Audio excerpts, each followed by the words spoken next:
that really seemed to piss people off was Christian Dvorak, which I understand from an AAV perspective. He signs a 1-year deal for $5.4 million. I think Kevin Weeks is the one who pointed out that it was a 1-year, $4.5 million AAV contract. And people lost their minds at 4.5, and then he had to take it down and say, actually, it was 5.4. I had it backwards. Now, is it a great signing? No. 5.4 is way more than you should be paying a guy who probably is going to be your 4C, unless they're insane and they make him the 3C and put Cates as the 4C. Maybe that'll happen. I don't know why it would, but maybe it will. So you can get yourself worked up about it. You can get upset about it, I guess, if you want. But you are solidifying right down the middle. And what this essentially does is remove that feeling and that expectation from the fans. Jett Luchanko has to make the team. You've gotten rid of it now. Not because Dvorak is going to be the second coming of, in his prime, Claude Giroux. That's not who this guy is. He's a 55% face-off guy. He does play a vital role on the PK. He's going to give you quality minutes in the bottom six.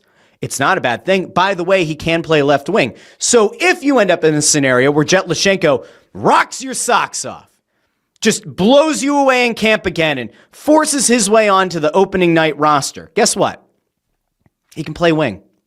He can be your extra forward for a little bit. You obviously hope not at that cap hit, but he can play wing.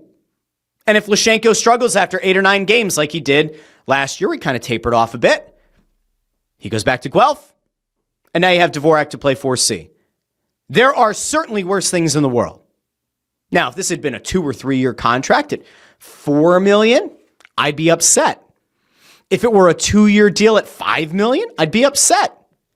It's a 1-year contract for $5.4 million. Briere said it himself in the presser at the top of the show. It doesn't matter. They had cap space. They weren't going big game hunting this offseason. Okay. Keep this in mind.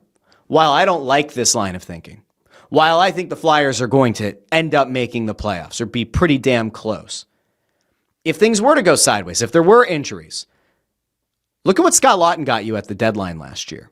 Now, I'm not saying that Dvorak is Laughton.